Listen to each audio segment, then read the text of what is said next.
नमस्कार, toppers club IAS academy में आपका स्वागत है।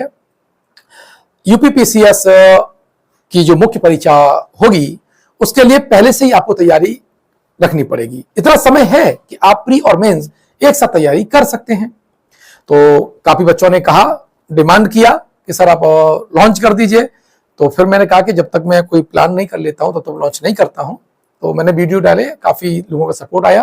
बहुत बहुत थैंक्स उन बच्चों के लिए जिन्होंने कम से कम रिपीट फोन किया कि नहीं सर, आपसे जुड़ करके हमें कुछ ना कुछ बेनिफिट हो सकता है। चलिए, हमारी तो आशा है कि आप लगे। मैं जीएस पेपर 2 आज लॉन्च करने जा रहा हूं और उसका जो मैं टाइम टेबल है, शेड्यूल है, वो आपको बता देता हूं ताकि आप समझ लें हम कैसे तैयारी कराएंगे, आपको कैसे तैयारी करनी है। अगर लगता है कि दोनों में कोई समझौता हो सकता है, कोऑर्डिनेशन हो सकता है, तो आपके लिए ये वीडियो है। अन्यथा लीव कर दीजिए, स्किप कीजिए, कोई और वीडियो आप देखिएगा। ठीक है, देखिए ये यूपीपीसीएस मेंस 2024 को मैंने टारगेट किया है। ठीक है, हालांकि इसके मुद्दे मैं यूपीएससी को टच करके दे दूंगा, मतलब जो मैटर होगा, कंटेंट होगा, वो आपको यूपीएससी लेवल पे आपको मिलेगा, लेकिन मेरा मेन फोकस यूपीपीसीएस है। ठीक है, मतलब वहां हेल्प कर देगा आपको। ये आपका शेड्यूल है। शेड्यूल सेकंड पेपर की बात कर रहा हूं मैं। तो इसका जो पहला जो टॉपिक है, भारतीय संविधान, ऐतिहासिक आधार, विकास, विशेषताएं, संशोधन, महत्वपूर्ण प्रावधान, बुनियादी संरचना, संविधान के बुनियादी प्रावधानों के विकास में सर्वोच्च न्यायालय की भूमिका। देखिए हमारे संविधान का विकास कैसे हुआ, उसकी विशेषताएं क्या हैं, ठीक है, और ऐतिहासिक आधार क्या है। इसमें हम रेगुलेटिंग एक्ट 1892 के एक्ट ने क्या दिया हमको, 1858 ने क्या दिया, 1813 ने क्या दिया, 1833 ने क्या दिया, है ना, तमाम है। और विशेष करके 1909, 1919 और 1935 ये सारे जो हमारे अधिनियम आए हैं, एक्ट आए हैं, हम उसको अच्छी तरह से पढ़ेंगे क्योंकि प्री के लिए भी है और मेंस के लिए भी है। ठीक है, अब यहां से देखो, संविधान संशोधन की बात करें तो संविधान संशोधन कम से कम जो लैंडमार्क डिसीजन जिनसे आए हैं वो आपको करना चाहिए। मैं वो सारे के सारे कराऊंगा। और यहां पर बेसिक स्ट्रक्चर, ये तो इंपॉर्टेंट है ही है, इसमें तो चर्चा ही नहीं करना है। मतलब ओवरऑल जितना मैक्सिमम से मैक्सिमम आप पढ़ सकते हैं, समय दे सकते हैं, लिख सकते हैं, वो देना है। अब संविधान के बुनियादी प्रावधानों में सुप्रीम कोर्ट की क्या भूमिका है, यानी सुप्रीम कोर्ट ने ऐसे कौन से निर्णय दिए हैं जिससे हमारे जो बुनियादी प्रावधान है, बेसिक स्ट्रक्चर है वो डिफाइन हुआ है, या जिसने लैंडमार्क डिसीजन दे करके परिवर्तनकारी सोच देश में पैदा की है। ऐसे सारे डिसीजन को लेकर के सुप्रीम कोर्ट को विशेषकर टारगेट करते हुए हम अध्ययन करेंगे।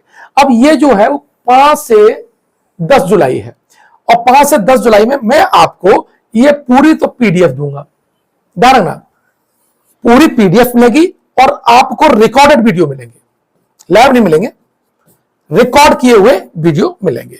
उसके बाद में आपको यहां पर जैसे 10 जुलाई है, 10 जुलाई को टेस्ट होगा जिसमें से 20 प्रश्न आपको लिखने होंगे। और मैं 5 से लेकर के 9 तक आपको पर डे 5 प्रश्न कराऊंगा। कितने कराऊंगा? 5 प्रश्न कराऊंगा।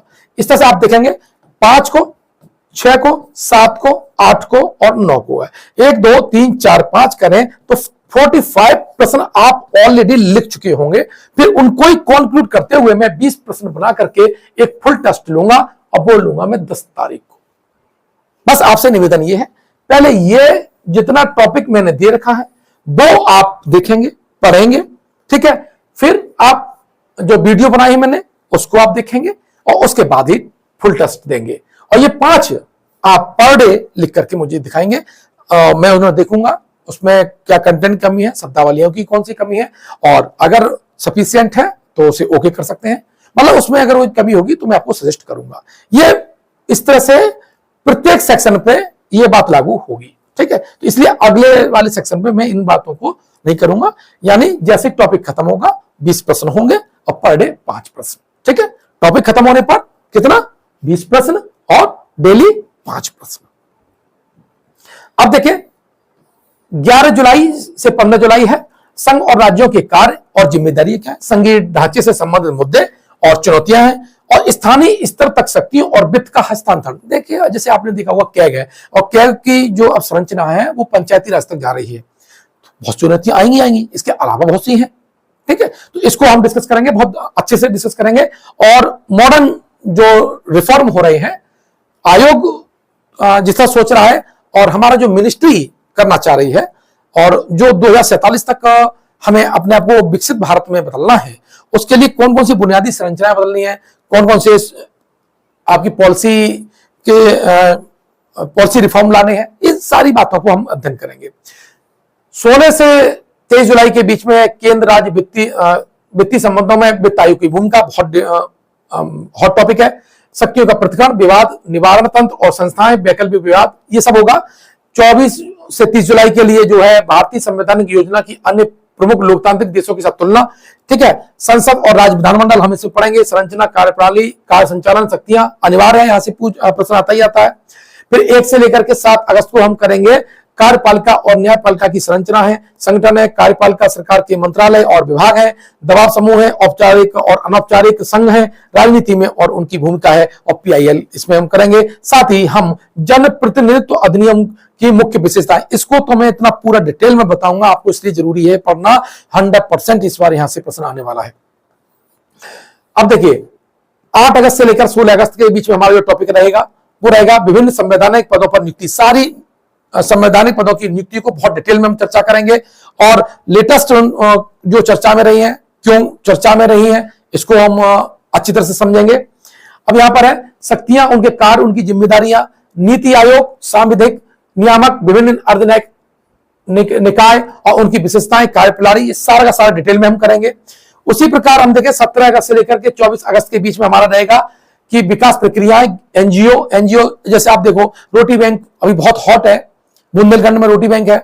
बुंदेलखंड में अभी जो एनजीओ है बहुत ज्यादा चर्चा में है, आपके अवध में चर्चा में, सोनभद्र में एनजीओ बहुत चर्चा में। ये सारे चर्चा, जो एनजीओ की चर्चा मैं डिटेल में करूंगा, और विशेष करके रोटी बैंक में जो बुंदेलखंड में है, ठीक है। खबर लहरिया एक पॉलिटिकली नहीं है, लेकिन वो वैसी है, क्या बोलते हैं, मीडिया और सोशल से कैसे एनजीओ आगे बढ़ा है, ठीक है। तो ये सारा हम डेटा इसमें करेंगे। प्लस केंद्र और राज्यों द्वारा जनसंख्या के कमजोर वर्गों के लिए कल्याणकारी योजनाएं, और इन योजनाओं का प्रदर्शन, इन कमजोर वर्गों की सुरक्षा और बेहतरी के लिए गठित तंत्र, कानून, संस्थान और निकाय। बहुत डिटेल है, बड़ा टॉपिक है, अच्छे तरह से करेंगे इसे। 25 से लेकर के 30 अगस्त की बात में करूं तो यहां पर हम हेल्थ एंड एजुकेशन और मानव संसाधन से संबंधित सामाजिक क्षेत्र, सेवाओं के विकास और प्रबंधन से संबंधित मुद्दे हैं। धीमे धीमे चलेंगे, लेकिन परफेक्ट रूप से करेंगे, और निश्चित रूप से मान लीजिएगा कि आप 300 प्रश्न कर चुके होंगे। मैं आपको प्रत्येक पेपर का, अगर आप मुझसे जो लेंगे, 1 से लेकर के जो 6 पेपर हैं, मैं मिनिमम 300 प्रश्न आपसे हल कराऊंगा। ये मेरा आपसे वादा है, और ये मेरी पूरी ड्यूटी है कि अगर आप मुझसे जुड़ते हैं तो मैं ये आपसे करवा भी लूं, ठीक है। गरीबी और भुखमरी से संबंधित मुद्दे, ये सारा इसमें आ जाएगा। 1 सितंबर से लेकर के 10 सितंबर की बात करूं मैं, तो यहां पर क्या है, उभरते रुझानों के संदर्भ में लोकतंत्र में सिविल सेवाओं की भूमिका मोस्ट इंपोर्टेंट है, यहां से प्रश्न बनेगा ही बनेगा।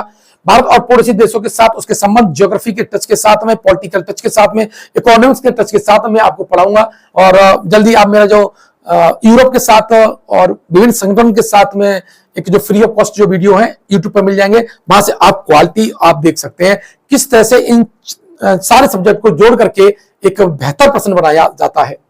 और जैसे द्विपक्षीय यानी बायलैटरल संबंध है, क्षेत्रीय और वैश्विक समूह है, भारत से संबंधित और भारत के हितों को प्रभावित करने वाले समझौते, विकसित और विकासशील देशों की नीतियां, राजनीति का भारत के हितों पर क्या प्रभाव पड़ता है, प्रवासी भारतीय है, इन सब को डिटेल में चर्चा करेंगे। यहाँ पर है 11 सितंबर से लेकर 20 सितंबर हमारा जो टारगेट रहेगा वो रहेगा महत्वपूर्ण अंतर्राष्ट्रीय संस्थाएं, एजेंसियां, उनकी संरचना, अध्यादेश और कार्यप्रणालियां, और क्षेत्रीय, राज्य, राष्ट्रीय, अंतर्राष्ट्रीय महत्व की सामुदायिक घटना। ये हालांकि मैं करंट वाले सेक्शन में हर वीक कराता रहूंगा, लेकिन वहां पर स्पेशली इनको फोकस होकर किया जाएगा। करना क्या है आपको, मैं अब मुद्दे की बात कर लेता हूं।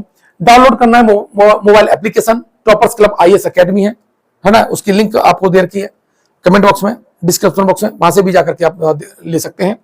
फी 2000 है, लेकिन ध्यान रखिएगा एक पेपर की है, और अगर आप 15 जुलाई तक लेंगे तो ये फीस आपको, यानी जो पूरा कोर्स है, जो आपका पेपर है, सेकंड पेपर है, मात्र 1000 मिल जाएगा। 1000 में क्या क्या मिलेगा आपको, रिकॉर्डेड वीडियो मिलेंगे, PDF नोट्स मिलेंगे, और 5 क्वेश्चन पर डेली मिलेंगे। यानी डेली आंसर राइटिंग के लिए। और संडे को फुल लेंथ टेस्ट है, वो मैं फ्री ऑफ कॉस्ट देता हूं, आप दे सकते हैं, और अगर आपके पास समय है तो, नहीं तो फिर मैं आपको जो टॉपिक का जो लास्ट डेट होता है उस दिन मैं फुल टेस्ट लूंगा, ठीक है। ये सभी लोगों के लिए है, ठीक है। और लाइव डिस्कशन ओनली एप्लीकेशन पे रहता है, जैसे आपको कुछ न समझ में आती हो और कोई प्रश्न आप पूछना चाहें, अपने कंफ्यूजन को दूर करना चाहें या मुझसे वार्तालाप करना चाहें, तो ये जो डिस्कशन है वो या तो व्हाट्सएप पे होगा, और ये लाइव डिस्कशन है वो होगा केवल और केवल मोबाइल एप्लीकेशन पे, जो कि मेरा लिंक में दे रखा है। तो इस वीडियो को मेरे बनाने का महत्व था, ये जरूरी इसलिए था कि मैं आपको बता सकूं। बार बार मुझे लग रहा था कैसे कराएंगे, तो करीब अब 70-80 प्रश्न, सॉरी, जो कॉल में रिसीव कर चुका हूं कल से, तो मैंने उस हेडेक को खत्म किया और ये वीडियो बना दिया है। अब आपको जिसको अच्छा लगता है तो वो समझ के एडमिशन ले सकता है, और वरना आप अपनी सेल्फ स्टडी करिए, सेल्फ स्टडी से भी आपका सिलेक्शन होता है। अगर आपको लगता है कि मेरे गाइडेंस की आपको जरूरत है या मैं आपके लिए उपयोगी हो सकता हूं, तो फिर मैं आपके लिए उपलब्ध हूं, ठीक है। बहुत बहुत धन्यवाद।